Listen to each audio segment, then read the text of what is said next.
So welcome guys. ये on page SEO के जो टॉपिक है उसके ऊपर फर्स्ट वीडियो है। ठीक है, बाकी वीडियोस आप नीचे डिस्क्रिप्शन में जो लिंक दिए हैं वहाँ पे जाके आप देख सकते हो। ठीक है, तो ये फर्स्ट वीडियो होने वाली है ऑन पेज एसईओ के ऊपर। एंड ऑन पेज एसईओ काफ़ी लंबा टॉपिक है, तो वन बाय वन मैं आपको सभी बताऊंगा। ठीक है, अगर अभी तक आपने सब्सक्राइब नहीं किया तो आप सब्सक्राइब कर सकते हो, सो दैट फ्यूचर की वीडियोस के नोटिफिकेशन आपको मिल जाएं। सबसे पहला टॉपिक आता है टैग्स का। होता है वो हम वेब पेज पे हम लगाते हैं, जो हमारा लैंडिंग पेज रहता है जिसको हमें गूगल या किसी भी दूसरे सर्च इंजन में हमें उसको रैंक कराना है। उस पर हम उसको लगाते हैं और गूगल को ये बताते हैं कि ये चीज़ हमें चाहिए, ये चीज़ हमें नहीं चाहिए। सो बेसिकली हमारी छः तरीके की 6-7 तरीके की टैग्स होती हैं। टाइटल टैग होता है, मेटा डिस्क्रिप्शन टैग होता है, कैनोनिकल टैग होता है, अल्टरनेटिव टेक्स्ट होता है, टैग होता है सॉरी।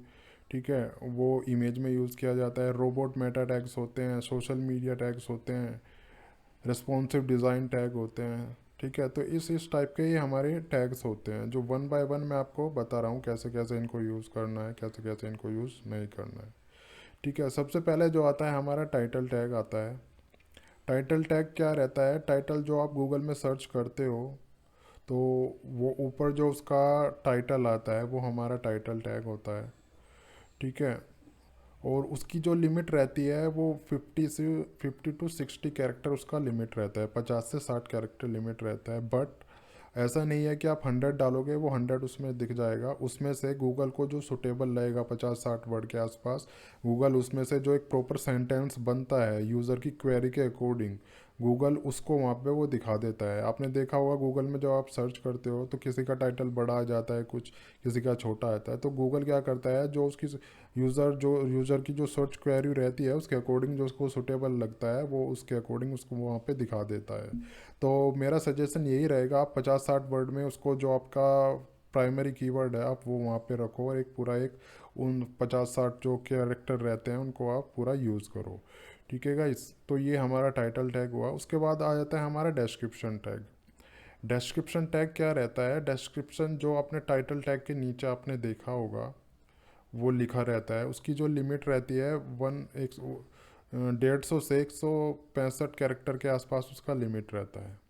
ठीक है, तो उसमें भी आप वो दे सकते हो जिसको यूज़र पढ़े, उसको एटलीस्ट थोड़ा इंटरेस्टिंग वो लगे और उस पर क्लिक करके वो उसको खोलना चाहे। ठीक है, क्योंकि वो अब आपका जो रिज़ल्ट आ रहा है वहाँ पे वेबसाइट का, उसके साथ में और सारे भी रिज़ल्ट भी आ रहे हैं, तो कुछ थोड़ा डिफरेंट यूज़ करके आप लिखो, सो दैट यूज़र उसको क्लिक करने के लिए मजबूर हो। ठीक है, तो पूरा उस 100 जो कैरेक्टर वहाँ पे दिया है उनको आप पूरा यूज़ कर सकते हो। अब मैं इसका थोड़ा प्रैक्टिकल आपको लाइव में दिखा देता हूँ कि कैसे कैसे वेबसाइट पे इस टाइप का हमारा टाइटल और डिस्क्रिप्शन टैग वगैरह हमारा दिखता है। ठीक है, तो चलिए मेरी कंप्यूटर स्क्रीन पे। ये हमारा टाइटल टैग होता है एक्चुअली। ये टाइटल जो आप वहाँ पे अपडेट करते हो वो यहाँ पे दिखता है। बट 2021 में गूगल का एक अपडेट आया है कि गूगल को जो आपके पेज पर जो सुटेबल लगेगा ना वो गूगल यहाँ से उसको उठा लेगा। ज़रूरी नहीं है जो आप टाइटल टैग में डालो वही उठाए, बट आपको वो अपडेट करना मैंडेटरी होता है। ठीक है, तो बेटर रहे आप वही अपडेट करो जिस जिस हिसाब का आपका पूरा पेज में कंटेंट है, जो आपका प्राइमरी कीवर्ड है, जिस हिसाब का पेज आप टारगेट कर रहे हो जिस कीवर्ड के लिए, वो कोशिश करो कि वो एक लॉन्ग टेल पूरा एक बन जाए, उसमें वो कीवर्ड भी आ जाए आपका प्राइमरी। ठीक है, और जो ये नीचे आता है ये सब ये हमारा डिस्क्रिप्शन होता है। जो डिस्क्रिप्शन मेटा टैग होता है वो यहाँ के लिए यूज़ होता है। ठीक है, इसी को हम स्निप्ट बोलते हैं, और स्निप्ट जो हम कहते हैं ये स्निप्ट होता है, और ये मेटा डिस्क्रिप्शन भी होता है। तो इसकी भी जो एक लिमिट है उसी के अंदर आपको लिखना होता है। अब जैसे आप देख रहे हो किसी का कोई छोटा आ रहा है कोई बड़ा आ रहा है, बट जो मैक्सिमम इसकी लिमिट रहती है 150 कैरेक्टर के आसपास इसका रहता है। बेटर रहेगा उसी के अंदर आप जो आपको लिखना है उसी के अंदर आप लिख सकते हो इसमें। ठीक है गाइज, अब मैं आपको बताता हूँ जो हमारा टाइटल है, जो हमारा डिस्क्रिप्शन है, वो सब हमें कैसे लिखना होता है। HTML की मैं बात करूँ तो HTML के अंदर एक हेडर टैग होता है, हेड टैग बोलते हैं इसको। ये हमें सब सारे ये जो टैग लगाने होते हैं इसी के अंदर ही लगाने होते हैं, इससे बाहर नहीं लगता है। ठीक है, हेड टैग के अंदर ही आप इसको लगाओगे। जैसे टाइटल है ये, ठीक है, टाइटल के अंदर हमें उस पेज का टाइटल लिखना पड़ेगा। ठीक है, अच्छा खासा जो जितनी लिमिट है उसी के अकॉर्डिंग आप टाइटल यहाँ पे लिख सकते हो। उसके बाद फिर डिस्क्रिप्शन टैग आता है, ये प्रॉपर एक उसका सिंटैक्स होता है, तो ये सिंटैक्स आप नोट कर लेना जैसे जैसे आपको लिखना है। ठीक है, डिस्क्रिप्शन, ये कंटेंट, यहाँ पे हम उसका डिस्क्रिप्शन हम लिखते हैं जो हमें गूगल में दिखाना है सर्च रिजल्ट में। ठीक है, कीवर्ड टैग भी आप दे सकते हो, बाकी कुछ यूज़ नहीं है आजकल इसका। ठीक है, कीवर्ड आपको लगाना है तो इस टाइप से आप लिख के, ये यहाँ पे कीवर्ड आप कोमा लगा के स्पेस लगा के, कोमा के बाद स्पेस आएगा वो आप दे सकते हो। उसके बाद आता है हमारा कैनोनिकल टैग। कैनोनिकल टैग जो होता है गाइज, वो मल्टीपल, अगर सेम कंटेंट आपकी वेबसाइट में है, डुप्लीकेट कंटेंट या डुप्लीकेट पेजेस आपकी वेबसाइट में है, तो उस पर्पज़ के लिए हम कैनोनिकल टैग हम यूज़ करते हैं। इसका पर्पज़ ये होता है, हम सर्च इंजन को हम ये बताते हैं कि हमें जो है हमारा ये पेज इंडेक्स करना है, ये पेज गूगल के सर्च उसमें रिजल्ट में दिखाना है, हम गूगल को ये बताते हैं। ठीक है, फॉर एग्ज़ाम्पल आपका एक होम पेज है, ठीक है, वही सेम जो है हमारा एक उसमें दूसरा पेज है home.html। एक तो आपको डोमेन पे खुल रहा है, एक दूसरा पेज खुल रहा है home.html करके। ठीक है, तो कंटेंट वही है, कंटेंट सेम है। ठीक है, अब उस सिचुएशन में क्या होगा, गूगल थोड़ा कंफ्यूज हो जाएगा कि ये पेज इसका दिखाऊं या ये पेज दिखाऊं। उस चीज़ को हम क्या करेंगे, हम हमारा एक कैनोनिकल टैग होता है, वो कैनोनिकल टैग हम जो हमारा डुप्लीकेट पेज है उस पे हम लगा देंगे, और उस कैनोनिकल टैग में हम उसका यूआरएल देंगे जो हमें चाहिए, जो हमारा ओरिजिनल है, जो हम चाहते हैं कि ये पेज हमारा रैंक में आ जाए, तो वो हमें उस कैनोनिकल टैग में यूज़ करना है। ठीक है, इसका भी मैं आपको प्रैक्टिकल करके बताऊंगा। ठीक है, तो चलिए अभी कंप्यूटर स्क्रीन पे चलते हैं, मैं बताता हूँ कैनोनिकल टैग वगैरह कैसे यूज़ हम करते हैं। कैनोनिकल टैग इस टाइप से लगता है गाइस।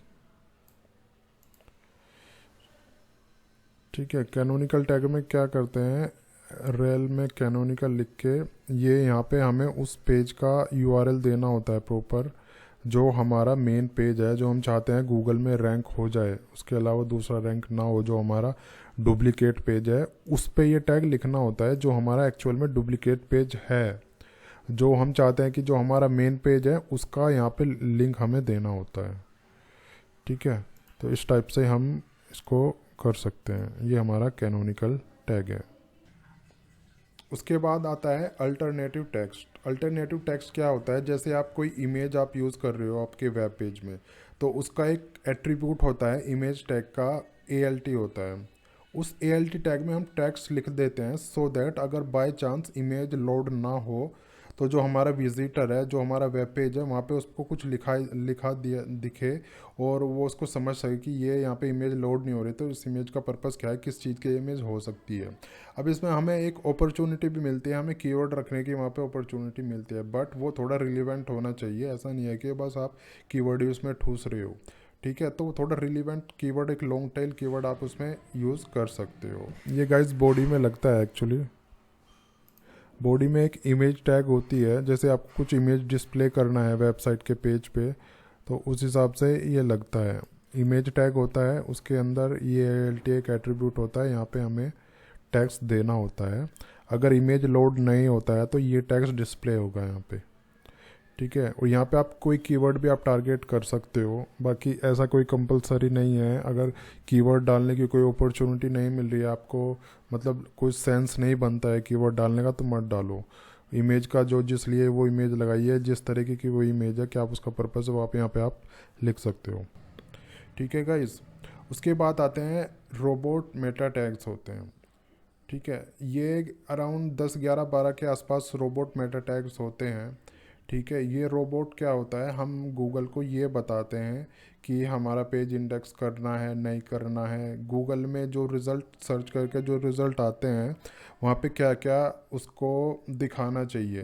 ठीक है, तो हम उसको ये बताते हैं रोबोट मेटा टैग के थ्रू। रोबोट अगर आपको नहीं पता है, रोबोट एक्चुअली क्या होता है, गूगल का क्रोलर होता है।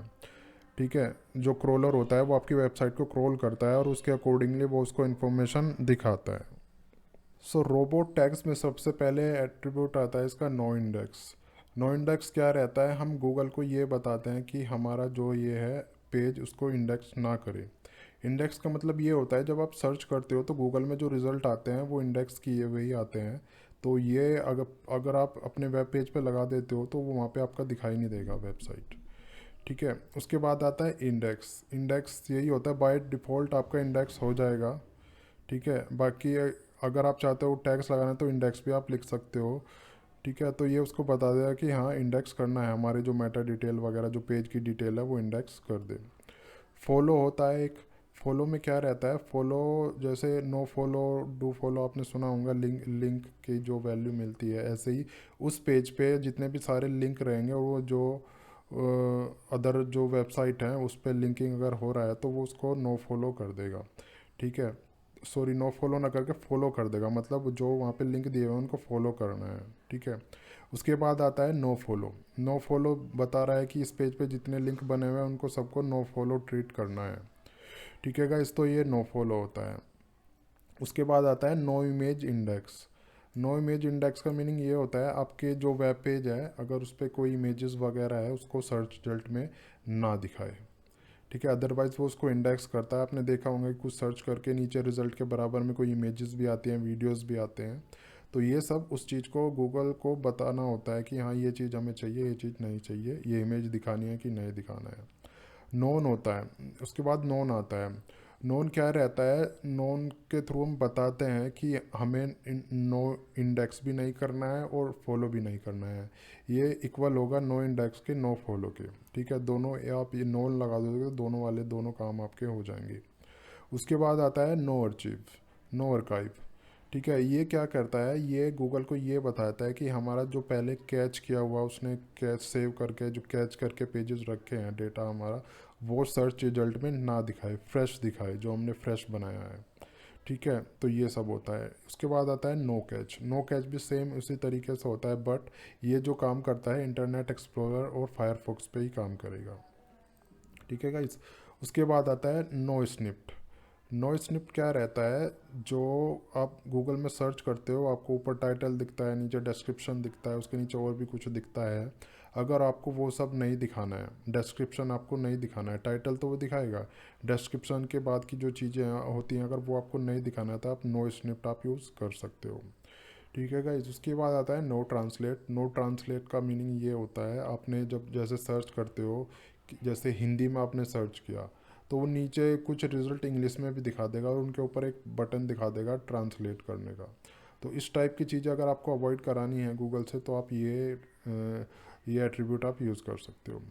उसके बाद आता है अनअवेलेबल आफ्टर। अनअवेलेबल आफ्टर ये होता है अगर आपने कुछ डिसाइड किया कि 15 दिन तारीख के बाद या उस पर्टिकुलर डेट और तारीख के बाद आपका रिज़ल्ट गूगल में शो ना हो तो वो चीज़ आप कर सकते हो। उसमें हमें डेट डिफ़ाइन करनी पड़ती है और टाइम भी इसमें डिफ़ाइन करना पड़ता है सो दैट वो उसके अकॉर्डिंग काम कर सके। ठीक है, रोबोट मेटा टैग्स को हम ऐसे यूज़ कर सकते हैं। ठीक है, robots no index follow. Index नहीं करना है, फॉलो करना है तो ऐसे ही यूज़ कर सकते हो। जो उसका जो ये है ना, ये सारे ये जो कंटेंट के बाद ब्रैकेट ये लगा के इन्वर्टेड कोमा के अंदर ये सब ऐसे हमें लिखना होता है। नोन के लिए no follow, no archive, no image index. ठीक है, ये प्रॉपर जो मैं पहले बता चुका हूँ वो उसका प्रॉपर है, ये सिंटैक्स है कैसे कैसे हमें लिखना होता है। ठीक है गाइस, तो इस तरीके से आप रोबोट के टैग्स आप लगा सकते हो। No snippet, max snippet, max video.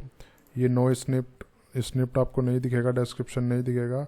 अगर कोई पर्टिकुलर तक आप वो कर चाहते हो ना कि 100 तक दिखाना है, ठीक है 100 कैरेक्टर तक दिखे डिस्क्रिप्शन, तो इस टाइप से आप कर सकते हो। वीडियो का प्रीव्यू 30 सेकंड तक दिखाना है या 20 तक दिखाना है वो आप यहाँ पे चेंज कर सकते हो। ठीक है, इमेज का प्रीव्यू लार्ज दिखाना है, मीडियम दिखाना है या स्मॉल दिखाना है, इस टाइप से यहाँ पे आप लिख सकते हो। जो आपको तीन ही एट्रीब्यूट वैल्यू होती है इसकी एट्रीब्यूट की, मीडियम स्मॉल होता है, मीडियम होता है और लार्ज होता है, तो इस टाइप से आप यहाँ पे चेंज करके आप लिख सकते हो। उसके बाद गाइज हमारा आ जाता है सोशल मीडिया टैग्स।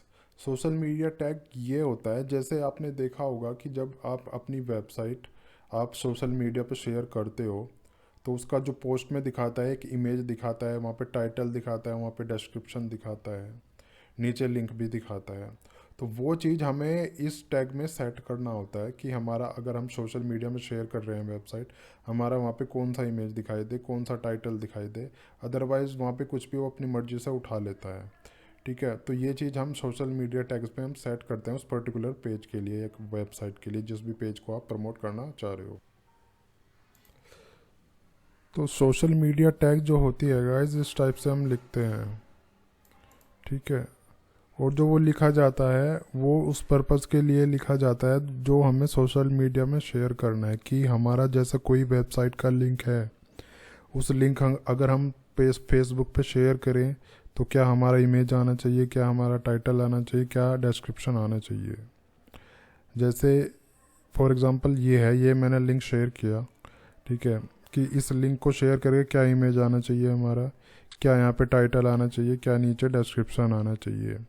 तो इस टाइप का जो हम कर सकते हैं, जो हमें दिखाना है, जो हमें टाइटल देना है, वो हम सोशल मीडिया मेटा टैग्स के थ्रू हम कर सकते हैं। तो उसको लिखना ऐसे होता है, मेटा प्रॉपर्टी ओजी ओपन ग्राफ होता है, टाइप कंटेंट।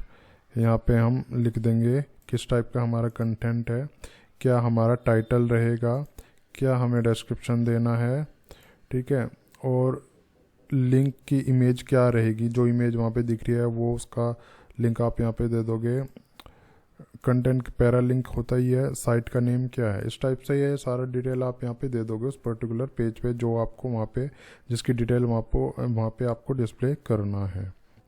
ठीक है गाइस, उसके बाद आ जाता है हमारा रेस्पॉन्सिव डिज़ाइन मेटा टैग्स जो होते हैं। रेस्पॉन्सिव डिज़ाइन का मीनिंग ये रहता है, हमें पेज पे दिखाना होता है कि ये पेज हमारा रेस्पॉन्सिव है।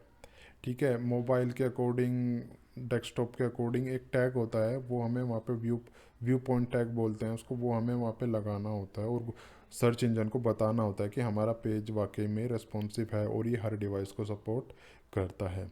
ठीक है गाइज, रेस्पॉन्सिव डिज़ाइन दिखाने के लिए हमें ये टैग यूज़ करना है, इसको एज इट इज़ ही आपको लिखना है गाइज। ठीक है, व्यू पोर्ट होता है, हमें बताना होता है कि क्या डेस्कटॉप पे हाइट विड्थ कितना रहता है, मोबाइल पे कितना है, वो आपको ही एज इट इज़ ही डालना है। ये कोडिंग में यूज़ होता है एक्चुअली, इसका वहाँ पे देना पड़ता है क्या उसका हाइट रहेगा, क्या विड्थ रहेगा, किस डिवाइस पे किस हिसाब से चेंज होगा हमारे वेबसाइट का इंटरफेस या पेज का जो इंटरफेस रहता है उसी के अकॉर्डिंग ये सब होता है। ठीक है, तो यही सब था आज की वीडियो में। अगर अभी तक आपने सब्सक्राइब नहीं किया है तो आप चैनल सब्सक्राइब कर दीजिए। वीडियो अगर आपको लाइक है तो लाइक कर देना। ठीक है, तो आने वाले सेकंड पार्ट में मैं आपको ऑन पेज एसईओ का ही मैं बताऊंगा, और ऐसे ऐसे multiple part on page SEO के बनेंगे, तो देखते रहिएगा। ठीक है गाइस, तो मिलते हैं नेक्स्ट वीडियो।